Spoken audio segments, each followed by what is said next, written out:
Jekyll Island, a small landmass just 5 miles off the coast of Georgia.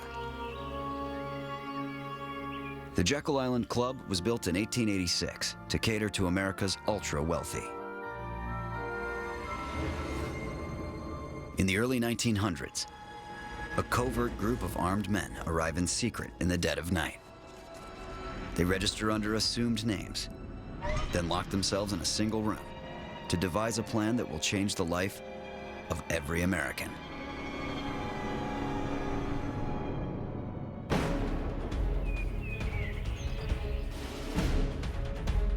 (1910). The United States is in financial panic. On the heels of the 1907 fiscal crisis, the monetary system is in chaos. Some believe it's because each state controls its own currency. Citizens attempting to withdraw funds from their own bank accounts are turned away penniless. As the economy crumbles, 6 of our nation's most powerful men pack their guns and arrange a secret meeting. We know that the men slipped away under the cover of darkness, disguised as duck hunters, and one by one showed up in secrecy to Jekyll Island. Evening, gentlemen. Good evening. Evening. Thank you for holding our reservation. We do appreciate the accommodation. I'm surprised. We weren't quite expecting hunters this evening. Are you personal friends of the owners? What this hotel clerk doesn't know is that these men haven't arrived on the island to hunt for ducks. We weren't expecting questions. These men have an ulterior motive for coming to the island. They're here to rescue their country from inevitable financial collapse. With the country in financial crisis, these 6 men decide to take on the awesome task of trying to save the U.S. economy. Nelson Aldrich is a senator from Rhode Island who is connected by marriage to the Rockefeller family and who is a quite wealthy man in his own right. Gentlemen, I've invited you here at this critical juncture in our nation's history. He is the one who has called these men together, and he considers himself the leader of the group. I wish to talk about the critical importance of a central bank and, in fact, a new currency. Paul Warburg was invited simply because he knew more about central banks than any man in America. The central bank will not only give us more control, it will give us the ability to regulate the future of our economy. Frank Vanderlip was president of National City Bank, one of the most important banking positions in America. Having the currency under our control gives us the ability to print at will.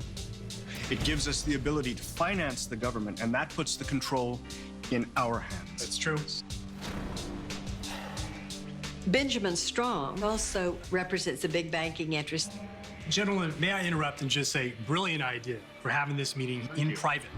And we need to keep these meetings private. If word gets out that these 6 men are plotting behind closed doors, an already panicked American public might make a bad situation even worse. If Congress ever caught wind that we were having these discussions, they would have a collective heart attack. Well, I believe it will not be a problem. Abram Andrew is the Assistant Secretary of the Treasury. He represents the government, essentially, in this group. Gentlemen, it's obvious that the time for a central bank has arrived. The issue at hand today is how we are going to create such an entity. When you have men as powerful as these, who are used to having their way about most everything, you're going to have moments of friction. The American people will not accept bankers as leaders. They all had their own opinions about what should be done, and they argued vigorously for those opinions. But the people have accepted it in Europe. Why won't they accept it here? This needs to be perceived as a government institution. While these men battle it out, the fate and fortune of America hangs in the balance.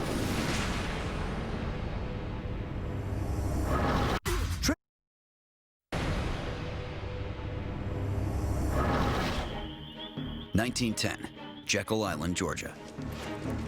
6 wealthy bankers are secretly gathered in an attempt to rescue a struggling American financial system. But they don't see eye to eye. Will they be able to let go of their differences and save the country?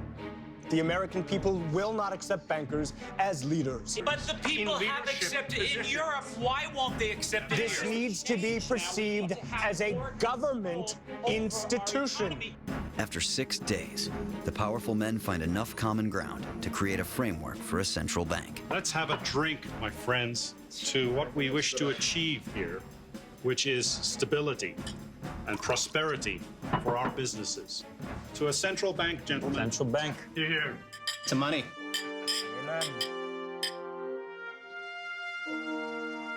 They worked morning, noon, and night. And once they had done the fundamental draft, they decided to take a day off and actually go duck hunting.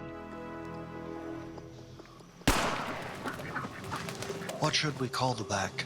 I am thinking something like National Bank. A bank's not going to work. See, the problem with bank is if we call it a bank, then they're going to know we're a group of bankers. We all agree, don't we, that we need to trick the population into believing that this is a government organization. We're on the same page?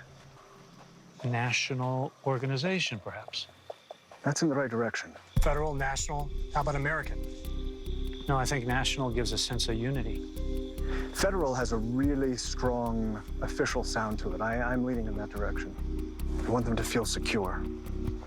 I like the idea of Federal Reserve. Federal Reserve. I think that's it. I like it. It's good. Let's go. The men walk away from Jekyll Island with the bones of a bill that Woodrow Wilson signs in December of 1913, called the Federal Reserve Act.